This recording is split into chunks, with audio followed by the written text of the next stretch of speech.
What is up, everyone? I'm Victoria Geary here for another Football Guys short for the upcoming 2022 fantasy season. Thank you so much for tuning in.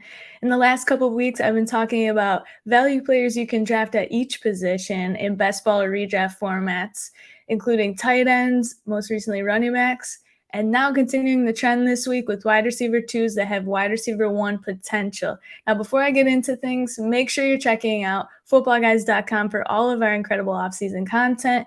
And of course, our YouTube page, youtube.com/footballguys. It has all of our shorts coming out on a daily basis, along with every awesome full length show Football Guys has to offer, like the Audible, the Dynasty Show, and many, many more. But let's get into it today here. We'll start with a player who held his own as a rookie, averaging 17.7 PPR points on a per game basis for 7 weeks straight, from week 7 through week 13.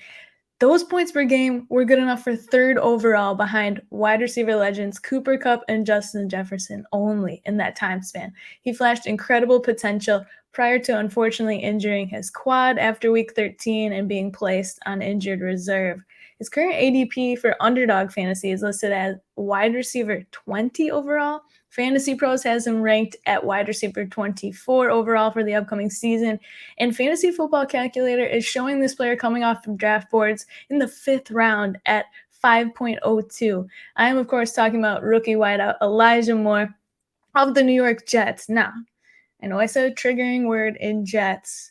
We're thinking the Jet's gonna jet, right? But I'm here to say that it is detrimental to have this mindset going into your drafts with this preconceived notion that I can't draft any players from subpar offenses, because you're gonna miss out on guys like this, a guy who just kept getting better and better as he learned the playbook and became more comfortable in his offense.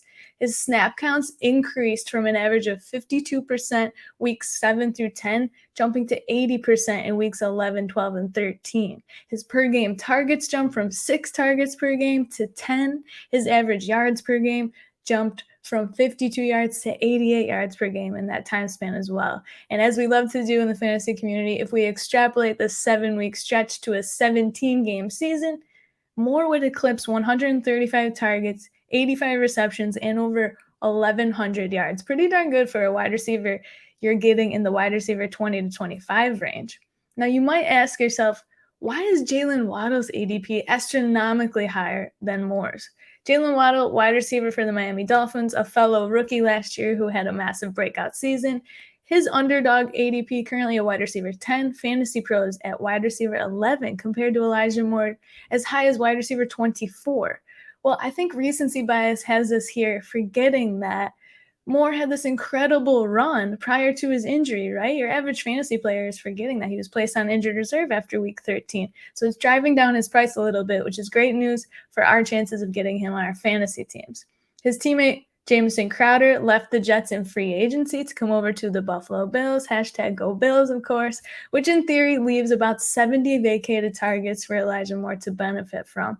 Now, the Jets can and likely will draft a wide receiver in the upcoming NFL draft, but that does not scare me off of Elijah Moore one bit. This man showed us what he's capable of. It is incredible when he is healthy, and it was so fun to watch. So fun to watch. My last point here, though, in order to believe in this man's value and his potential to break out as a wide receiver one, that means we have to put our stock and our trust in a certain quarterback named Zach Wilson. I know, another triggering word, I get it. But the two found a connection last season that allowed for us to talk about these stat lines that Moore had. Not every single one, because Wilson was injured for some of those games, but Zach Wilson can really only go up from here. And when I say up from here, here's what I mean. Wilson had the second highest off-target passing rate at over 15%, behind only Justin Fields, quarterback for the Chicago Bears. Wilson also had fewer passing touchdowns than interceptions. He had 9 passing touchdowns to 11 interceptions. Not great, Bob, but he's going into his sophomore season with continuity, not only in his coaching staff, but also with his wide receiver one, Elijah Moore. Moore is locked into a set it and forget it wide receiver 2 role for your fantasy teams if you draft him, but he comes with massive upside and potential with that wide receiver 2 price. So make sure we get this guy on our fantasy rosters next season.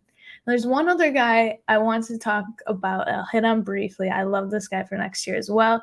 He finished as PPR wide receiver 17 overall, took a massive leap from his rookie season into last season. He had 5 games of 20 or more PPR points. He averaged 90% of snaps when he was on the field. He stayed healthy throughout the season and garnered 129 targets out of just about 500 total targets, which was a 26% target share. He's going into his 3rd year, which is typically where we see players of this caliber have breakout seasons.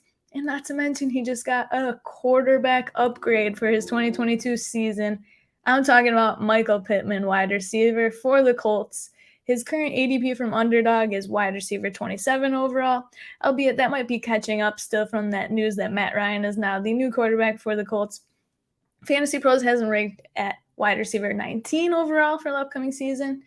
Now let's talk about Matt Ryan. He's going to the Colts in the offseason. He is definitely a quarterback upgrade from Carson Wentz. We know Matt Ryan has supported many wide receiver 1s in his days, such as Julio Jones and Calvin Ridley, and he even made Russell Gage fantasy relevant last season in that really important fantasy playoff stretch. That was fun to watch. Another reason I like Pittman, not much competition for targets at all. I'd say Jonathan Taylor, running back for the Colts, is his biggest competition. And even like the Jets, if the Colts were to draft a wide receiver, it doesn't scare me off of Pittman at all. He is a positive regression candidate. He only scored 6 touchdowns on the season last year, and the Colts scored a significant percentage of their total touchdowns on the ground, of course, with Jonathan Taylor. But I'm going to bet on Pittman's talent for him to take another leap in the 2022 season and jump into that wide receiver 1 territory at a wide receiver 2 price, of course. So as I said last week, I checked out a couple of RB2s that have RB1 potential. This week, I'm continuing the trend here with wide receivers. Make sure you check out our own Chris Allen's most recent video as well, because he's talking about overvalued mid-round wide receivers for the upcoming season. He's crushing those videos. So is Alfredo Brown, another football guy, who his most video is asking, are we sleeping on Western Michigan wide receiver Sky Moore for the upcoming NFL draft? That was a really, really good video. And we want to know for our own upcoming Dynasty rookie drafts. They're so close. I'm getting so excited. Be sure to check out those videos and all of our other content over at footballguys.com, youtube.com/footballguys. Thank you so much for checking out another short. Have a wonderful week.